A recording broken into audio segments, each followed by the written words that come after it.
Hello guys, I'm Nona Prince and today we'll be talking about the Netflix miniseries The Queen's Gambit, created by Scott Frank and Allan Scott. Okay, are they related? Based on the novel of the same name by Walter Tevis, starring Anya Taylor-Joy. Now before I get into the series, let's first talk about my chess history. I've been playing the game little bit over the years in my childhood. I remember really getting into it during my school tournament and I think I won.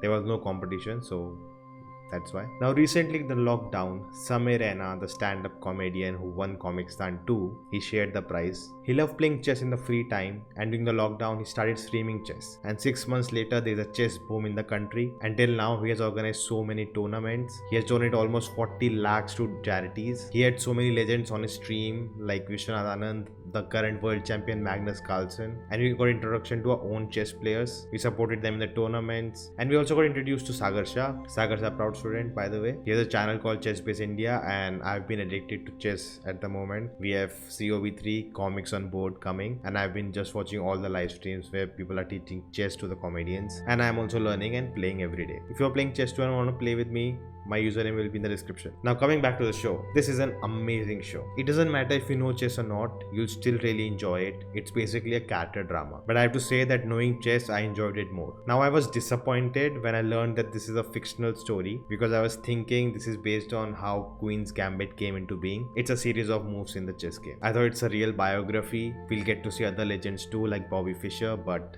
I learned that it's a fictional story and I was sad. But still, this is a really good show. Everything in the show is chess themed. From sets to camera positioning to the camera movement to the composition of the shots, chess is in every frame. And kudos to the whole team. When you look at the chessboard, what do you see first?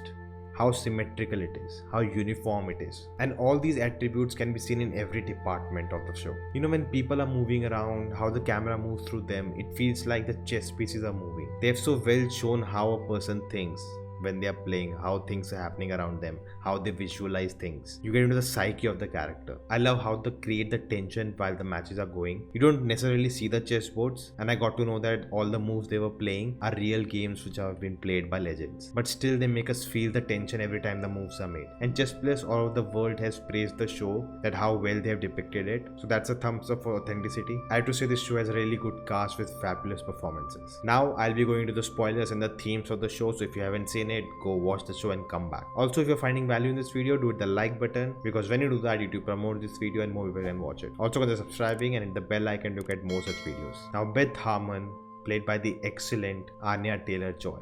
What a wonderful performance. She was Beth Harmon. And the show is based on this protagonist. So she needs to carry the show on her shoulders and she does it really well. With the poise and the class she carries herself like a queen, and the way she moves feels like she's moving on a chessboard with so much elegance. I have to admit it, she's my new crush. The show explores a lot of themes as well as touches on a lot of issues. First we have the backstory of Beth with her mother who feels like she is psychotic, she has lost her mental stability, who doesn't know what to do with her kid. At the start of each episode we see the backstory where she's giving a lesson to Beth which later throughout her life influences her. The mother tries to commit suicide but Beth is left all alone and she's an orphan. When she goes to the orphanage, she learns about chess. Now you have to notice that she's not rebel like Jolene, her friend. She's an odd one out. She prefers to do something instead of making noise. We see how she gets addicted to the pills. And there's a reason for that, because those pills give her clarity and control over herself, which she never had in her whole life till now. And that's why she's attracted to chess also, because there's a dialogue later in the show where she says that there are only 64 pieces and I have a whole control over them. And that shows, you know, how well written the character is and the show is. When she's adopted, she gets into competitive level where she faces sexism, and that is very natural. It was very unorthodox at that time, you know, for a woman to play chess, that to compete with men. It was unheard of, never seen before. And of course humans don't like change.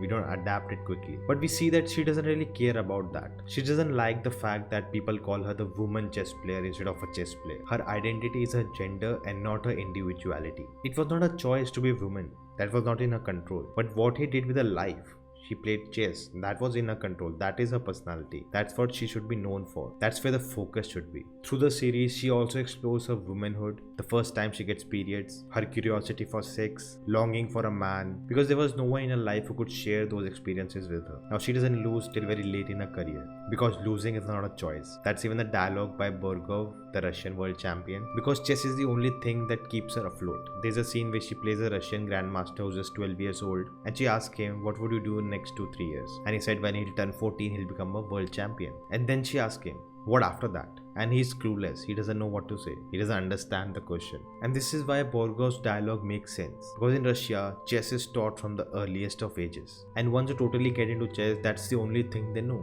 That's why there's a relationship between Beth and the Russians. There's something common. You know, to be the best, you have to be lost in the game. 24/7 of your life has to be chess, chess and chess. And to do that, you have to make sacrifices. A lot of sacrifices. And once you do that, what is your life without chess? Nothing. You cannot have a normal life, because without chess you will be left alone. And in the history we have seen, the geniuses, they have lost their mental stability because they have lost themselves in what they do. And once you're given all of yourself, there's nothing left. When she loses to Borgov, the way it is shot, the tension they create, we get in the psyche. She cannot take it that she's losing. She gets a PTSD, and that leads her to drugs and alcohol. We also see throughout the show that how women are trapped in their lives. Take her mother. We don't know what really happened in the backstory, but she was clearly clueless what to do with her life. Her adopted mother. She was so good at piano, but her husband never cared about her, and she was just spending her life. Because of Beth, she got to travel, go out and enjoy her life. But before that, she was just wasting it. Margaret, her high school classmate. In school, she was all about beauty and the boys and everything. And after that, she gets married and she has a kid. That's it. That's her life. And she's jealous of Beth, that she did something herself and she can go around, roam around freely. The French girl who's a model. She talks about how a model is just empty. It's an empty parking lot. Whatever you put it, it's that's it. I like that there were songs in every episode. Now I don't know those songs, so I don't know if they were adding meaning to the scene, but they were really good and refreshing. Beth, even after breaking out everything, becoming the US champion, she still is on the route of becoming like her mother. Drinking, smoking, doesn't know what to do in life. And when she's drunk, we first time see the camera shake. It just follows the character non-uniformly. And that breaks away the chess theme, because until now everything was uniform, neat and clean. It's the first time the camera shakes, we break away from the chess theme, because Beth is losing track and she's breaking away from chess. At the end, she learns that being alone is not the answer, but teamwork is very, very important in chess. In chess, the queen is the most powerful piece, but it cannot do anything all alone. It needs the help of the other pieces to make a checkmate. Similarly, Beth needs help from other players, other people in her life to help her, support her, and not to be alone, because she cannot win being alone. And at the end, all those chess players she met throughout her life, they all come together, help each other, work as a team, and she finally wins. And she finally starts to imagine the chess piece on the ceiling without taking a pill. Fun fact, in the end credit scenes, if you watch carefully, you see a lot of shapes transforming into each other. That is a reference to how great chess players visualize chess pieces. We ordinary players, we just see one piece or two pieces. But chess players, all their pieces work in harmony. So they look at them in various shapes and forms. And that's how they move around and